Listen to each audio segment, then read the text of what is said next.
Halo semuanya, perkenalkan saya Sabna Isnaini dengan NIM 2302053050 dari mata kuliah Didaktik Dufle Rombel A. Hari ini saya akan menjelaskan mengenai teori bahasa dan teori belajar bahasa. Nah, sebelum kita masuk ke materinya, yaitu teori bahasa dan teori belajar bahasa, alangkah baiknya kita mengenal apa itu bahasa terlebih dahulu. Dikutip dari Kridak Laksana 2002, Suwardi dan Asri 2019, bahasa adalah sistem lambang bunyi yang digunakan oleh sekelompok sosial yang bersifat arbiter sebagai alat untuk bekerja sama, berkomunikasi, dan mengidentifikasi diri. Nah, sebagaimana kita tahu, kalau bahasa merupakan alat komunikasi yang sejak dari kecil itu sudah diperkenalkan. Seperti kita perlu berkomunikasi dengan teman kita, dengan orang tua, dengan kerabat, ataupun dengan orang asing, kita memerlukan belajar bahasa. Atau kita memerlukan untuk berbahasa dengan baik. Nah, selanjutnya kita masuk ke teori bahasa. Untuk teori bahasa sendiri itu ada 3. Yang pertama ada struktural, yang kedua ada fungsional, dan yang ketiga ada interaksional.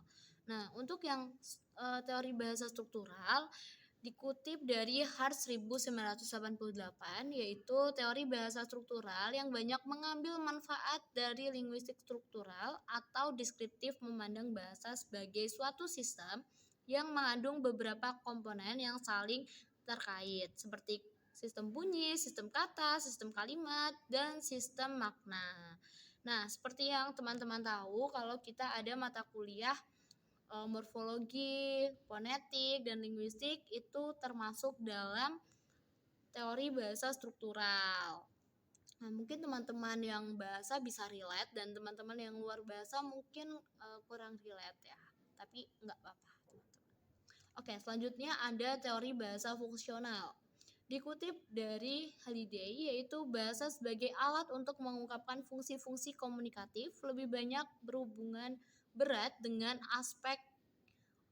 aspek-aspek sosial bagaimana bahasa itu digunakan daripada aspek-aspek psikologis bagaimana bahasa itu dihasilkan.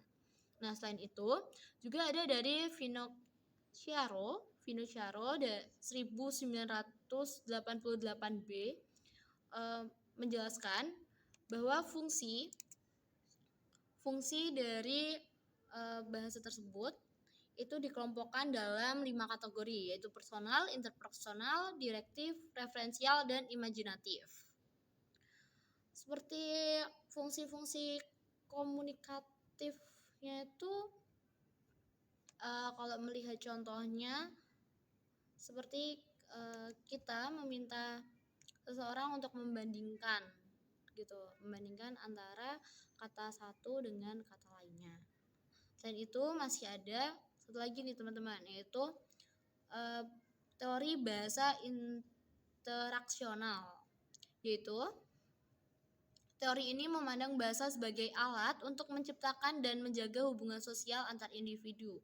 Hal ini menunjukkan peran penting pengetahuan seseorang tentang aspek-aspek yang membangun suatu interaksi komunikatif seperti tujuan berkomunikasi, siapa yang terlibat dalam komunikasi tersebut, bentuk bahasa yang digunakan, waktu, dan peristiwa terjadinya komunikasi tersebut. Kayak di teori ini tuh kita harus berkomunikasi dengan antar individu, begitu teman-teman. Selanjutnya ada teori belajar bahasa. Ada 3, yaitu behaviorisme, kognitif, dan juga humanistik. Nah, yang pertama ada teori belajar behaviorisme, di mana dikutip dari Jervis P. Halford, C. Griffin 1998, teori belajar ini memandang belajar sebagai perubahan tingkah laku yang dialami atau akan terjadi pada diri seseorang, baik tetap maupun tidak tetap, sebagai hasil dari pengalaman berinteraksi dengan lingkungan luar. Contohnya tuh semacam hubungan antara stimulus dan respon. Jadi kayak mungkin setiap kita kelas kita ditanya kayak halo selamat pagi. Nah jadi itu seperti stimulus atau pertanyaan dari guru ataupun dosen dan kita memberikan respon. Setelah itu ada teori belajar kognitif, yaitu dikutip dari Lightbound, PM dan pada 1994. Teori belajar ini memandang individu dengan kemampuan kognitifnya sebagai seseorang yang aktif dan kreatif, mengelola segala masukan dari luar dirinya. Nah, dengan kemampuan kognitif yang dimiliki seseorang, dia tuh dapat memahami, menerapkan, menganalisis, dan melakukan kemampuan-kemampuan lainnya untuk mengelola berbagai masukan guna mendapatkan pengetahuan dan informasi baru. Nah, selanjutnya ada teori belajar humanistik. Nah, ini tuh berbeda dari dua teori belajar sebelumnya. Di teori ini dikutip dari Carlson, NR, dan Busquets 1997, setiap individu membutuhkan perlakuan yang hangat, cinta, hormat, dan penghargaan dari pihak lain sehingga mampu berkembang secara maksimal sesuai dengan potensi yang dimilikinya. Jadi kayak seorang siswa itu tuh bisa lebih berkembang kalau ada cinta, kasih, ataupun perhatian dan motivasi dari seorang pengajar. Selanjutnya, ada pengaplikasian teori bahasa dalam pembelajaran bahasa Prancis, FLE atau Français Langue étrangère. Nah, yang pertama, teori bahasa struktural itu contohnya dengan latihan fonetik pengucapan nasal e dalam bahasa Prancis.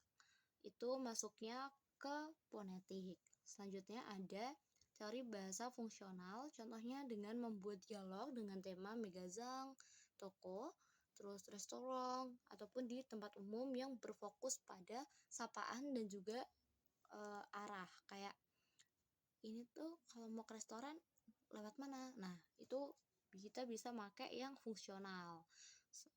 Selanjutnya itu ada contoh dari teori bahasa interaksional. Nah, apa sih interaksional ini? Seperti yang udah dijelaskan sebelumnya, contohnya itu ada di proyek kolaboratif, yaitu dua siswa bermain peran atau role play dalam bentuk interview activity. Misal tanya, kamu kemarin ngapain? Nah, kayak gitu. Selanjutnya, ada pengaplikasian teori belajar bahasa dalam pembelajaran bahasa Prancis FLE atau Français Langue étrangère. Nah, kalau yang teori bahasa kan udah tadi. Nah, yang ini tuh yang teori belajar bahasa yang tadi kita bahas yang behaviorisme dan lain-lain. Nah, contohnya di teori behaviorisme itu guru memberikan stimulus berupa sapaan dalam bahasa Prancis seperti bonjour, comment ça va, lalu siswa merespon sesuai pola yang udah dipelajarin kayak bonjour monsieur, bonjour madame, je vais bien, comme si comme ça, je vais pas mal, kayak gitu. Terus ada timbal balik bertanya kayak vous gitu. Nah, selanjutnya ada teori belajar kognitif di mana siswa diminta untuk membandingkan struktur bahasa Prancis dengan bahasa Indonesia atau bahasa ibu lah. Kan kita orang Indonesia, jadi bahasa ibu kita adalah bahasa Indonesia. Nah, di sini contohnya tuh ada di penggunaan artikel jenis kelamin. Kalau di Prancis itu kan ada artikelnya yaitu le, la, le, dan juga ang, un, de. Nah, kalau di Indonesia kan nggak ada. Itu dibandingannya dengan kata tunjuk si atau itu. Selanjutnya, yang teori humanistik.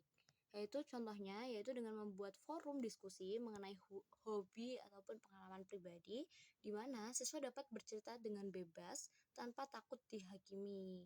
Dan guru memberikan respon positif, dukungan, serta motivasi agar siswa merasa aman, nyaman, dan percaya diri. Begitu. Sekian yang dapat saya sampaikan mengenai teori belajar bahasa dan teori bahasa. Kurang lebihnya saya mohon maaf. Wassalamualaikum warahmatullahi wabarakatuh.